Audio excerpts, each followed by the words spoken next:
ಹಳ್ಳದಲ್ಲಿ ಶವ ಹೊತ್ತು ಸಾಗಿಸಿದ್ದಾರೆ ಗದಗ ಜಿಲ್ಲೆ ಮುಂಡರಗಿ ತಾಲೂಕಿನ ಹಳ್ಳಿಕೇರಿ ಗ್ರಾಮದ ಜನ. ಹಳ್ಳಿಕೇರಿ ಗ್ರಾಮದ 68 ವರ್ಷದ ಕರಿಯಪ್ಪ ಗೌಡರ ಮೃತಪಟ್ಟಿದ್ರು. ಹಳ್ಳ ದಾಟಿ ಜಮೀನು ಕೆಲಸಕ್ಕೆ ಹೋಗಿದ್ದ ಕರಿಯಪ್ಪ ಏಕಾಏಕಿ ರಕ್ತದ ಒತ್ತಡದಲ್ಲಿ ಏರುಪೇರಾಗಿ ಹೊಲದಲ್ಲೇ ಮೃತಪಟ್ಟಿದ್ರು. ಸೂಕ್ತವಾದ ರಸ್ತೆ ಇಲ್ಲದೇ ಇರೋ ಕಾರಣ ಹಳ್ಳದಲ್ಲಿ 4 ಮೃತ ಕರಿಯಪ್ಪನನ್ನ ಹೊತ್ತು ಸಾಗಿದ್ದಾರೆ.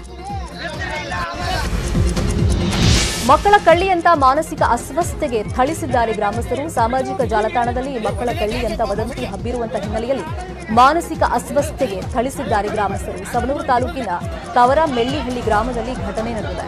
ಬೆಂಗಳೂರು ಮೂಲದ ಅನಿತಾ ಎಂಬ ಮಾನಸಿಕ ಅಸ್ವಸ್ಥತೆಗೆ ಹಿಗ್ಗಾಮುಗ್ಗಾ ಥಳಿಸಿ ರೂಮ್ನಲ್ಲಿ ಕೂಡ ಹಾಕಿದ್ದಾರೆ.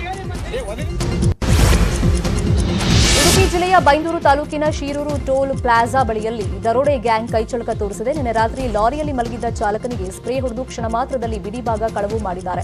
ಹೊಸ ಲಾರಿಯಲ್ಲಿ ರಿಮ್ ಸಹಿತ ಇವರ ಜಮೀನಿನಲ್ಲೇ ನರ್ಸರಿ ಮಾಡಿದ್ದಾರೆ. ಬರೀ ಗಿಡ ಮಾರಿ ವರ್ಷಕ್ಕೆ 2 ಕೋಟಿ ಸಂಪಾದನೆ ಮಾಡ್ತಾರೆ. ಅವರ ಸೀಕ್ರೆಟ್ಸ್ ಅನ್ನ ಕಲಿಬೇಕಾ? ಫ್ರೀಡಮ್ ಆಪ್ ಅನ್ನ ಈಗಲೇ ಡೌನ್ಲೋಡ್ ಮಾಡಿ. ಹಾಗೆಯೇ ಒಂದು ಸ್ಪೇರ್ ಟೈರ್ ಕಳವು ಮಾಡಿದ್ದಾರೆ. ಮುಳುಗ್ತಾ ಇದ್ದ ಬಿಟುಮಿನ್ ಹಡಗನ್ನ ಕೋಸ್ಟ್ ಗಾರ್ಡ್ ಸಿಬ್ಬಂದಿ ತ್ವರಿತ ಕಾರ್ಯಾಚರಣೆ ನಡೆಸಿ ರಕ್ಷಣೆ ಮಾಡಿರುವಂತಹ ಘಟನೆ ನಡೆದಿದೆ. ಭಾರತೀಯ ಕೋಸ್ಟ್ ಗಾರ್ಡ್ ಕಾರ್ಯಾಚರಣೆಯಿಂದ 19 ಜನರ ಜೀವ ಉಳಿದಿದೆ. ಮಧ್ಯ ಆಫ್ರಿಕಾದ ಗ್ಯಾಬೋನ್ ರಾಷ್ಟ್ರದ ಬಿಟುಮಿನ್ ಸಾಗಿಸೋ ಹಡಗು ಸಮುದ್ರದಲ್ಲಿ ಅಪಾಯಕ್ಕೆ ಸಿಲುಕಿತ್ತು. ಯುಎಇ ಖೋರ್ ಫಕನ್ನಿಂದ ನವಮಂಗಳೂರು ಬಂದರಿನತ್ತ ತೆರಳುತ್ತಾ ಇದ್ದಾಗ ರತ್ನಗಿರಿ ಬಳಿ ಅರಬ್ಬಿ ಸಮುದ್ರದಲ್ಲಿ ಅಪಾಯಕ್ಕೆ ಸಿಲುಕಿತ್ತು. ತಿರುಪತಿ ದೇವಸ್ಥಾನಕ್ಕೆ ಮುಖೇಶ್ ಅಂಬಾನಿ ಭೇಟಿ ನೀಡಿ ವಿಶೇಷ ಪೂಜೆಯನ್ನು ಸಲ್ಲಿಸಿದ್ದಾರೆ. ಆಂಧ್ರಪ್ರದೇಶದಲ್ಲಿನ ತಿರುಮಲ ತಿರುಪತಿ ದೇವಸ್ಥಾನಕ್ಕೆ ರಿಲಯನ್ಸ್ ಇಂಡಸ್ಟ್ರೀಸ್ ಮುಖ್ಯಸ್ಥ ಮುಖೇಶ್ ಅಂಬಾನಿ ಶುಕ್ರವಾರ ಭೇಟಿ ನೀಡಿದರು. ಅವರ ಜೊತೆಗೆ ಕಿರಿಯ ಪುತ್ರ ಅನಂತ್ ಅಂಬಾನಿಯವರ ಭಾವಿ ಪತ್ನಿ ರಾಧಿಕಾ ಮರ್ಚೆಂಟ್ ಕೂಡ ಇದ್ದರು. ಶುಕ್ರವಾರ ಬೆಳಗ್ಗೆ ಅಭಿಷೇಕ ಹಾಗೂ ನಿಜಪಾದ ದರ್ಶನ ಸೇವೆಯನ್ನು ಮಾಡಿದ್ದಾರೆ. ತಿರುಮಲ ತಿರುಪತಿ ದೇವಸ್ಥಾನದ ಕಾರ್ಯನಿರ್ವಾಹಕ ಅಧಿಕಾರಿ ಧರ್ಮಾರೆಡ್ಡಿ ಅವರು ಅಂಬಾನಿಯವರನ್ನು ಸ್ವಾಗತಿಸಿ ಹಾಗೂ ದರ್ಶನಕ್ಕೆ ವ್ಯವಸ್ಥೆಯನ್ನು ಮಾಡಿದ್ದಾರೆ. ಕೇರಳದ ಕೊಲಂನಲ್ಲಿ ಭಾರತ್ ಜೋಡೋ ಯಾತ್ರೆ ವೇಳೆ ದೇಣಿಗೆ ಸಂಗ್ರಹ ವಿಚಾರಕ್ಕೆ ಕಾಂಗ್ರೆಸ್ ಕಾರ್ಯಕರ್ತರು ಗಲಾಟೆ ಮಾಡಿರುವಂತಹ ಆರೋಪ ಕೇಳಿಬಂದಿದೆ. 2,000 ರೂಪಾಯಿ ದೇಣಿಗೆ ನೀಡದ ಕಾರಣಕ್ಕೆ ತರಕಾರಿ ವ್ಯಾಪಾರಿಗೆ ಬೆದರಿಸಿ ಹಲ್ಲೆ ಕೂಡ ಮಾಡಲಾಗಿದೆಯಂತೆ. ತರಕಾರಿ ವ್ಯಾಪಾರಿ 2,000 ದುಡ್ಡಿಲ್ಲ, 500 ರೂಪಾಯಿ ಕೊಡ್ತೀನಿ ಅಂತ ಹೇಳಿದ್ದಕ್ಕೆ ಕೈ ಕಾರ್ಯಕರ್ತರು ಗಲಾಟೆ ಮಾಡಿದ್ದಾರಂತೆ. ಕೊಲಂನಲ್ಲಿ ನಡೆದಿರುವಂತಹ ಈ ಗಲಾಟೆ ದೃಶ್ಯ ವೈರಲ್ ಆಗಿದೆ.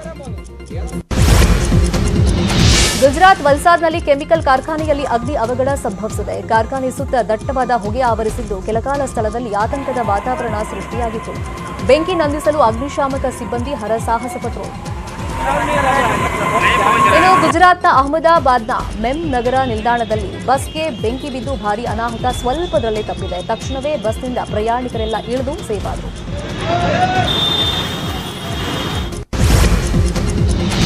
ಕರ್ನಾಟಕದ ಜೀವನದಿ ಕಾವೇರಿ ತೀರ್ಥೋದ್ಭವಕ್ಕೆ ಮುಹೂರ್ತ ನಿಗದಿಯಾಗಿದೆ. ಅಕ್ಟೋಬರ್ 17ರ ಸಂಜೆ 7:21 ಪವಿತ್ರ ಕಾವೇರಿ ತೀರ್ಥೋದ್ಭವ ಆಗಲಿದೆ. ಮೇಷ ಲಗ್ನದಲ್ಲಿ ತೀರ್ಥರೂಪಿಣಿಯಾಗಿ ದರ್ಶನವನ್ನ ಕೊಡಲಿದ್ದಾಳೆ ಕಾವೇರಿ ತಾಯಿ.